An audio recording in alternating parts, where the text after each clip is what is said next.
little bit of angst among Hawkeye football, men's basketball, and women's basketball fans here in the middle of a very busy transfer portal season, as fans have witnessed more players exiting Iowa as opposed to committing to Iowa out of the portal. We'll talk about the latest with Hawkeye football, the latest scholarship athlete, a kid who I was really excited about a couple of years ago when he initially committed to Iowa. He was part of the 2023 class. We'll talk about his announcement that he's leaving Iowa and pursuing other opportunities via the transfer portal in just one moment. But first, a big thank you to Iowa Floor Covering, our sponsor for today's video. IFC down in Bondurant. You can call them for your flooring project, 515-379-7000. That's 515-379-7000. You can also visit IFC over at iowafloorcovering.com. Use the /DIY to learn about their click-together, do-it-yourself flooring, or you can click the link in our description. Iowa Floor Covering down in Bondurant. So the Hawkeyes losing defensive back Kahlil Tate. Yet another Chicago DB leaving Iowa. John Nestor left prior to the start of spring ball. Caught a lot of people off guard, including myself.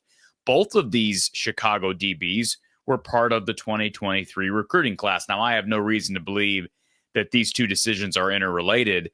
If you go through that 2023 list of players that committed and eventually signed with Iowa, it's like, wow, we've seen how the portal has affected things. It's not half, but it's got to be close to half. I was scrolling through those commitments to that class and just seeing all the guys that are no longer at Iowa, and the list is extensive. Kahlil Tate becomes the latest.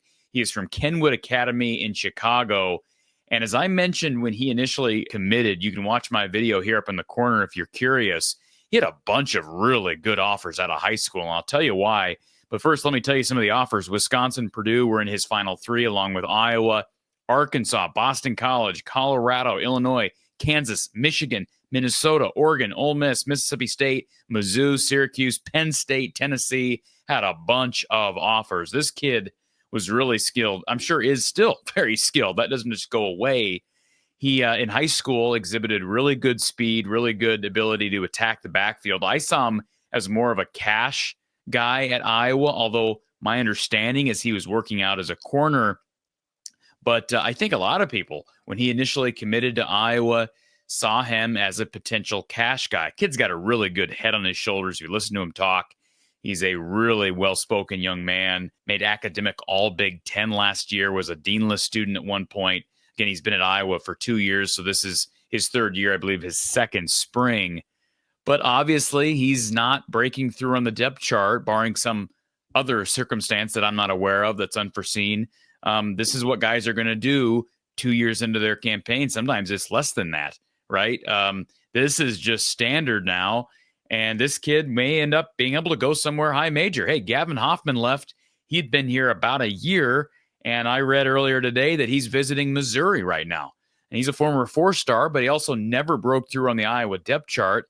So guys are looking at this situation. I think what they're doing is they're looking at the situation and saying, hey, I don't have any chance of playing here in the next 1 to 2 years, so I better hit the portal now when I have the most eligibility remaining and get a fresh start somewhere else. Now, it oftentimes doesn't work out, but I can kind of see where they're coming from on this. The Iowa defensive back room, though, has really suffered some attrition. I saw earlier today walk-on Drew Larson, who's actually a hometown kid. He's from Iowa City.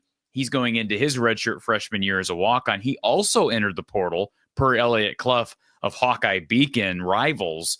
So that's a number of guys that have exited that defensive back room. Iowa lost quite a few guys during the offseason. Part of the reason is because they're trimming down. They have to trim down numbers as a whole to get under the new roster limits before you hit the 2025 season.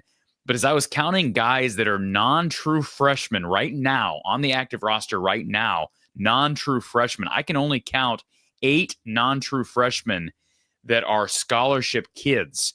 And if you just look at guys who have experience, of course, the list is far less extensive. Let me run through some of the DBs that are still in this room, and you'll see how thin the group is. It's probably a position that we'll have to look at the portal for some depth purposes at a minimum, unless Phil's comfortable going with a bunch of young guys. But you got Xavier Wampa, who we expect to return. There have been rumblings over the last year and a half that Xavier would pursue other opportunities, but have not heard anything here lately on that front. They need him at safety now. It's really important that they get him back for his 4th year. TJ Hall has had his ups and downs, but he's a senior. He's got to stay healthy. He's got to be one of the starting corners, at least in my opinion, or at least he or Deshaun Lee. One of those guys has to really break through.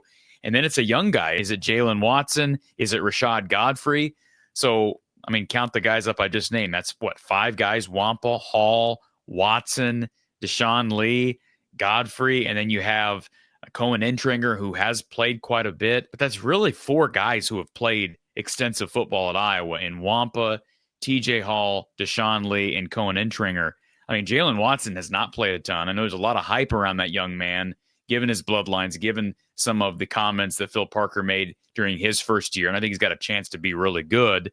Have heard nothing about Tegan Davis. He's a former Eastern Illinois commit who came to Iowa out of Illinois as well, but have not heard anything on that front. Zach Lutmer, expect to see him a ton this season. He's going to be really important, presumably a guy who can play cash. And without Tate now, Watts McBride is a walk-on. Kale Kolarek is a walk-on. CJ Bell, Olante Dean are both true freshmen. And not to say that Phil Parker's not comfortable playing true freshmen. It's nice having those guys on campus enrolled early. More guys starting to do that this year at Iowa, becoming the norm across the country. But Kahlil Tate leaving is a blow, I think, just because of his potential, recruiting potential. I mean, he's been here 2 years. Yeah, never broke through. And some guys who are really smart and talented, it just never comes together. Perhaps that's what's happened with Kahlil Tate. My understanding is he'd been working at corner. I foresaw him more, not just as a cash guy, but as a safety, if anything else, given his size. Although he's listed on the Iowa website at like 5'11". I was thinking out of high school, he's listed closer to like 6'1", 6'2", but I could be wrong on that. So he'll go somewhere else. And again, it's no longer a situation where if you don't break through at a Power 4 program, you're just destined to be either a starter at a G5 or a backup somewhere. He may be able to go somewhere and earn a role at a good school right away. And the more guys that do that, the more that will encourage and enable, if you want to say that word, I know it sounds bad, but that will enable more players to feel the power behind being able to make that decision early in their careers. And for some, it will turn their careers upside down and ruin their careers. And for some, it will be a fresh start and will really help them. I mean, I'm not going to name specifics, but there are a number of guys who have left Iowa, been really successful. But then you look at the flip side of that, the opposite is true as well. I'm a little surprised with this decision. I don't know the exact reason other than he must not feel like he's close. But that DB room is not real deep. Like I said, right now, non-true freshmen, I counted 8 guys on scholarship, as opposed to last season, I counted 13 guys that at the time were non-true freshmen that were on scholarship. Iowa's got to trim the roster down, but you'd expect most of that roster trimming to be from non-scholarship players. We've seen that. So losing Nestor and Tate, a couple of Chicago DBs that were part of that 2023 class, is a bit surprising to me. So we'll see if Phil Parker attacks the portal. There is a kid from Illinois State that there have been some ties made to Iowa, at least some rumors that maybe Iowa's pursuing him. He was an all MVC kid, but we'll see what Iowa does in the portal. I've heard very little. They've got a visit coming up from a Ferris State offensive tackle, a lineman on the offensive side of the football, but they've lost a lot on the defensive side. So we'll see what happens here as we continue through a very active spring portal season, not just with football, but with basketball as well. Folks, hit that like button on your way out. Appreciate you doing that. And we'll continue to just give you coverage and let you know what's happening around Hawkeye Nation right here from the Hawkeye of the Storm. Have a great day. We'll talk to you soon.